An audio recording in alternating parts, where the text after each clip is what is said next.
pagi pemirsa, kembali lagi bersama saya Heysha Itzara Azhara dalam Spektrum Media. Selama beberapa menit ke depan kami akan menghadirkan informasi terkini dan terpercaya untuk Anda. Inilah Spektrum Media.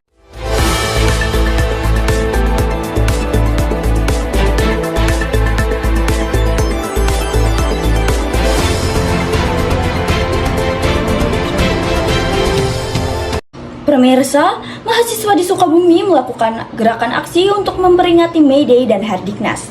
Mereka menyuarakan 9 poin kepada pemerintah terkait masalah buruh dan pendidikan di Indonesia. Aksi mahasiswa nasional Indonesia memperingati May Day dan Hardiknas yang disebabkan oleh keprihatinan terhadap permasalahan buruh seperti upah rendah dan kondisi kerja yang tidak aman, serta permasalahan dalam sistem pendidikan seperti kurangnya akses dan kualitas pendidikan yang memadai.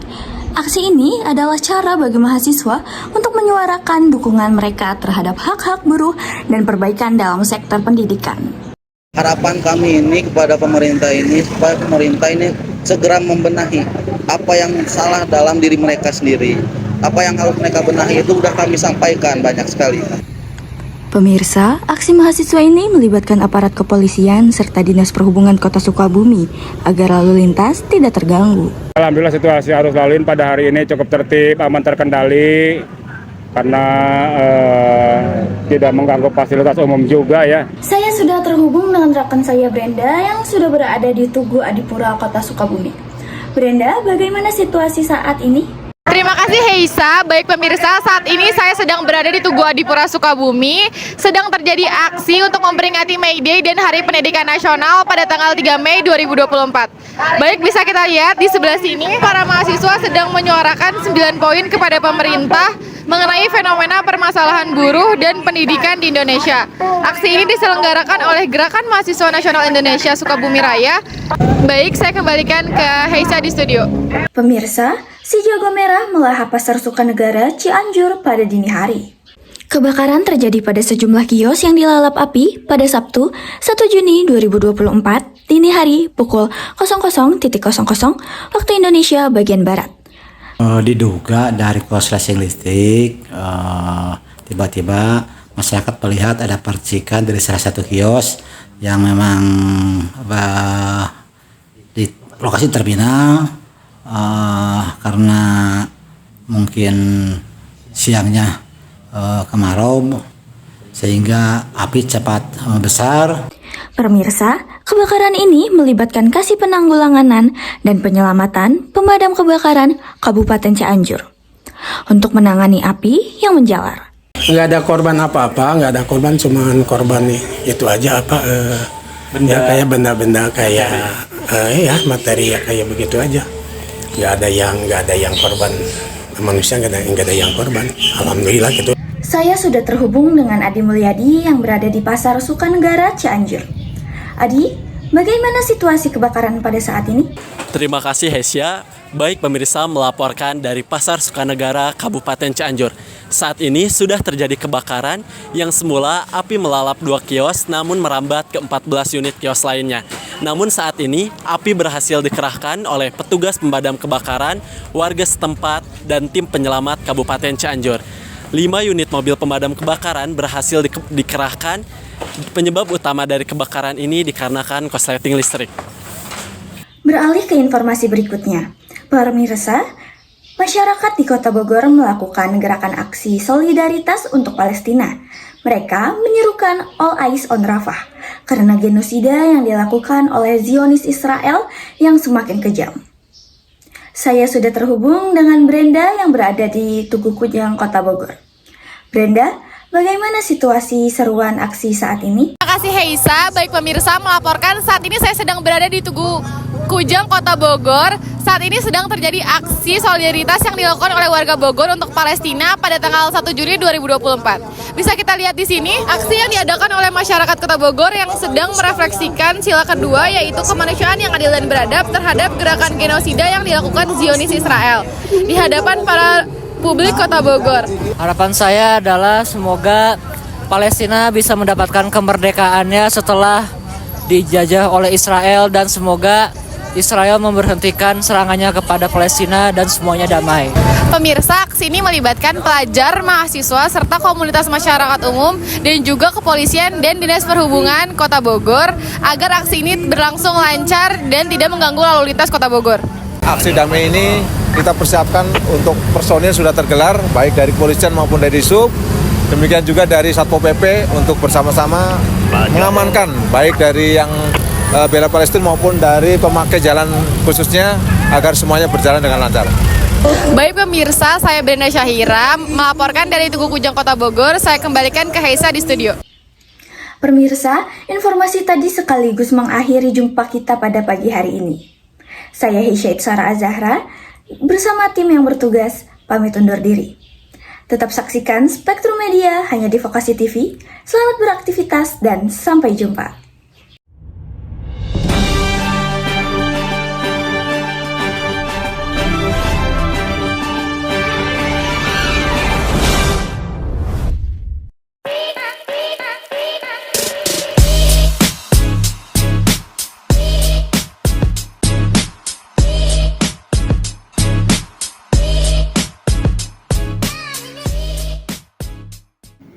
Selamat pagi pemirsa, kembali lagi bersama saya Kaila Zahwa Anissa dalam Spektrum Media. Selama beberapa menit ke depan, kami akan menghadirkan informasi terkini dan terpercaya untuk Anda. Inilah Spektrum Media. Bingung memilih santap malam apa di Jakarta? Kulineran di Blok M Jakarta bisa menjadi jawabannya. Gulai tikungan atau gultik merupakan salah satu makanan legendaris yang ada di sana. Dengan memiliki rasa yang lezat dan harga yang tentu terjangkau. Kali ini, Gadis Kusuma Astuti akan memberikan rekomendasi makan gulai di Blok M, Jakarta.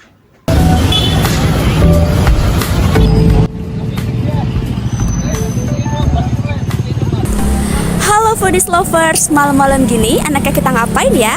Nah, hari ini saya bakal ngajak kalian ke tempat kuliner yang paling legendaris di Jakarta dan tentunya tidak membuat kantong kering. Gulai alias gultik. Mau tahu seperti apa? Ikuti saya.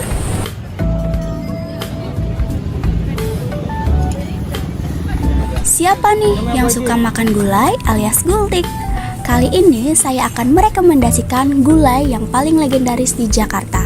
Sebenarnya ada beberapa jenis gulai dan kira-kira harganya berapa ya? Halo Mas, kira-kira di sini ada berapa jenis gulai yang dijual? Mana? Di sini ada berapa jenis gulai yang dijual? Satu doang, Mbak, gulai sapi. Oh, gulai sapi. Nah, untuk harga satu porsinya itu berapa ya, Mas? 10 ribuan. So, 10.000. Oke, kalau gitu, aku bakal pesen satu porsi aja. Siapa? Gultik ini berdiri dari tahun berapa, Mas? 90-an, Mbak. Dari 90-an. Iya.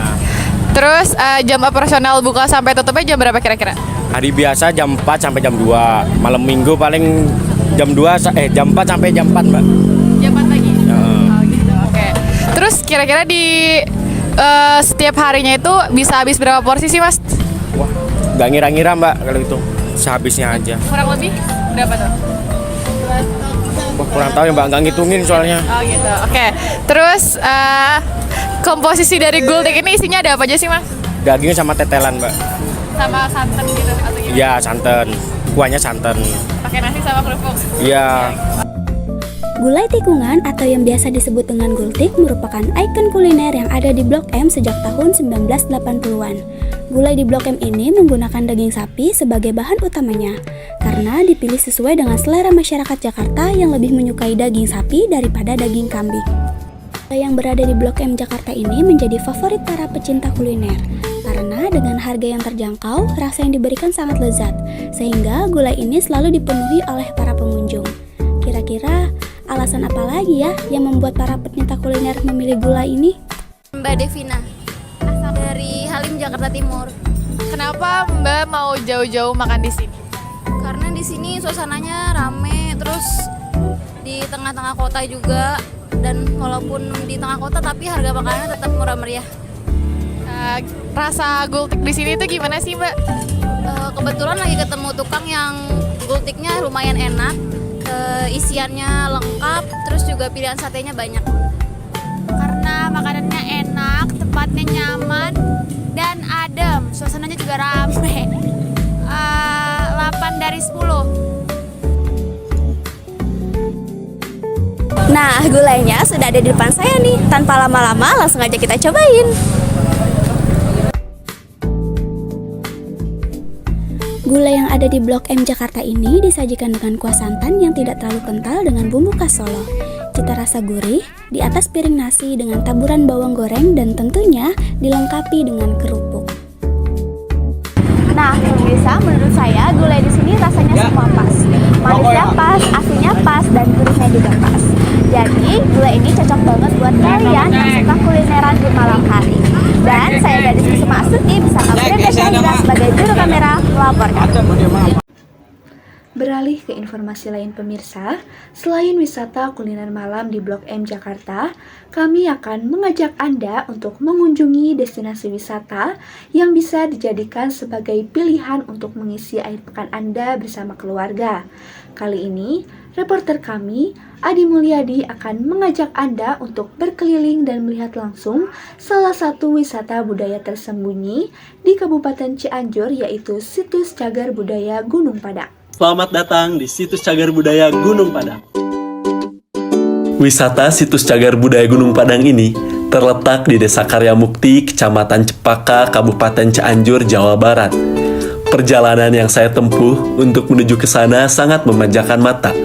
Terlihat pemandangan indah di kanan kiri saya yang membuat perjalanan ini begitu menyenangkan. Kalian hanya perlu merogoh kocek sebesar Rp5.000 untuk masuk ke kawasan situs cagar budaya Gunung Padang. Untuk naik ke atas dan menikmati bebatuan indah, kalian perlu membayar Rp5.000 per orang.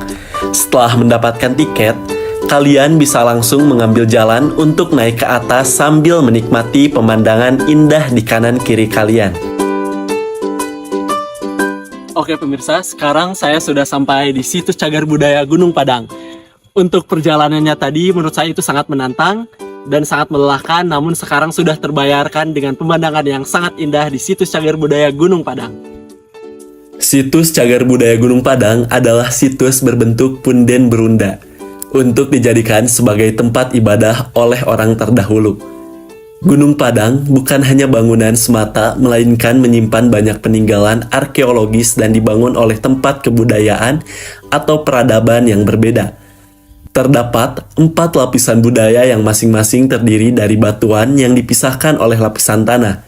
Situs ini sendiri mulai ditetapkan sebagai kawasan cagar budaya menurut ketetapan Undang-Undang Nomor 11 Tahun 2010.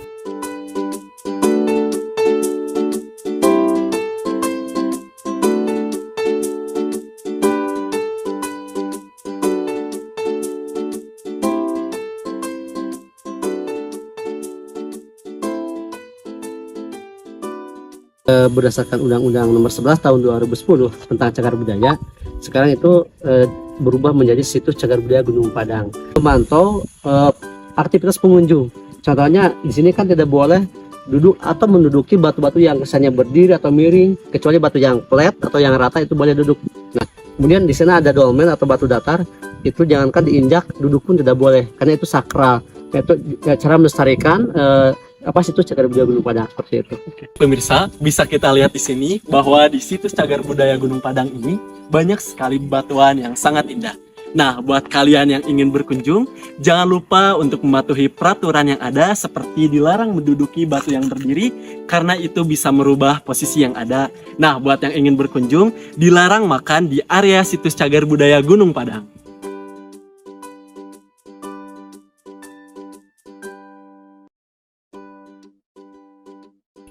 Karena sebelumnya tuh udah dapat informasi kalau salah satu piramid tertua selain di Mesir di sini sih, jadi tertarik aja ke sini datangnya. Tempatnya cukup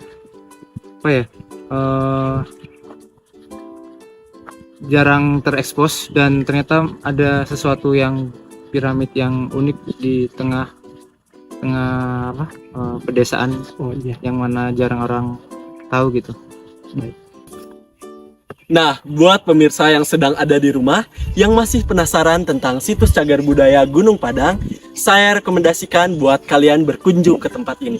Karena bisa kita lihat di sini banyak sekali spot foto yang sangat indah dan perlu kalian ingat bahwa di sini sangat dijaga sekali dari mulai kelestarian, kebersihan dan keamanan. Saya Adi Mulyadi sebagai reporter dan rekan saya Gadis Kusuma sebagai kameramen melaporkan.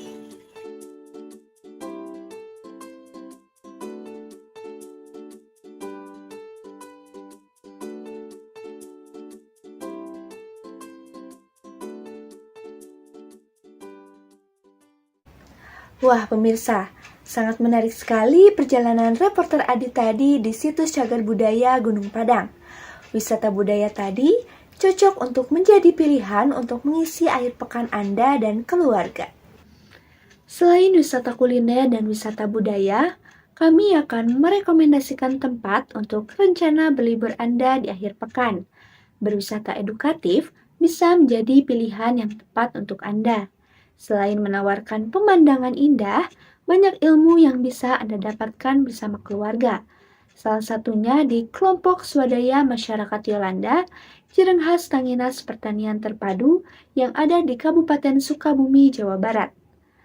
Reporter kami, Adi Mulyadi akan melaporkan untuk Anda.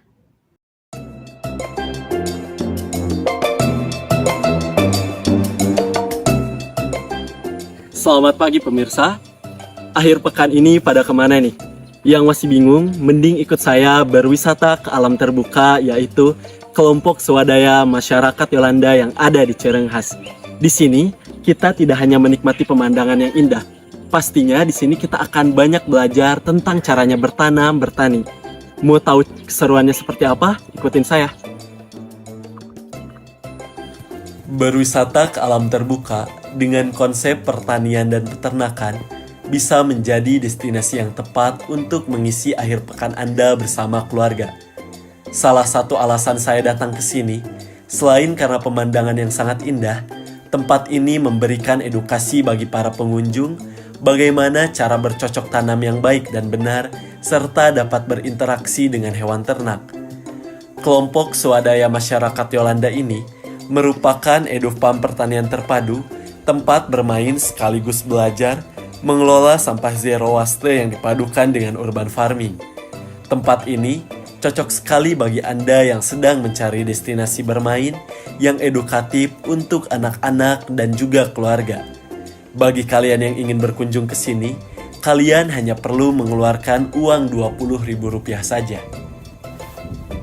Ya, ini kan yang memberi nama sebenarnya kan ibu-ibu yang menjadi kader-kader kami di Kecamatan Cirenghas. Mereka berharap supaya bisa ada wadah untuk mereka berkegiatan sesuai dengan visi misi kita, pengelolaan sampah zero waste menjadi sumber daya terbarukan di Kecamatan Cirenghas. Demikian.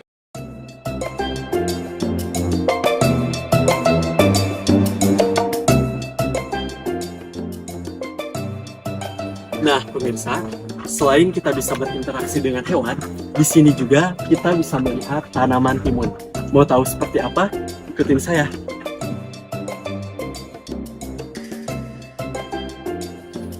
Nah, pemirsa, cara menanam tumbuhan timun ini, yang pertama, kalian siapkan biji dan kasih obat anti jamur, ditanam satu lubangnya itu 2 kiri kanan, dan perlu kalian ingat, jangan terlalu dalam saat menutupi pakai tanahnya.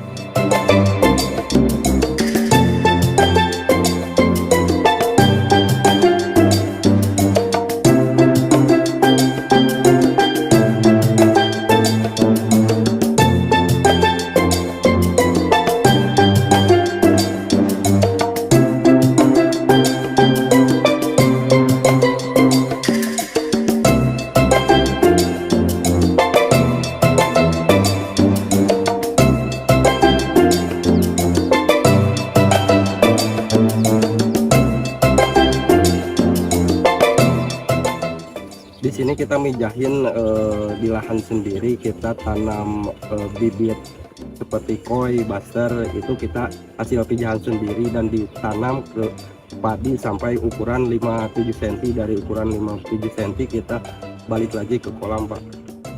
Mengelola padi ya itu saya mengelola padi itu ditambah sama ikan, jadi sistemnya kalau orang bilang sih mina padi, tapi mungkin di sini belum seoptimal seperti di luar sana, Pak, karena saya masih tahap belajar.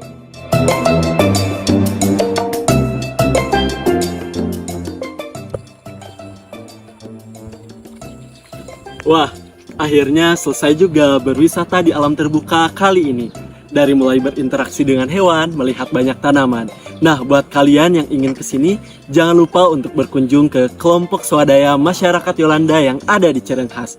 Saya Adi Mulyadi sebagai reporter pamit undur diri. Sampai jumpa. Bagaimana pemirsa? Tertarik untuk berlibur sambil belajar bersama keluarga di akhir pekan ini? Informasi wisata tadi bisa Anda gunakan untuk berlibur di akhir pekan ini bersama keluarga.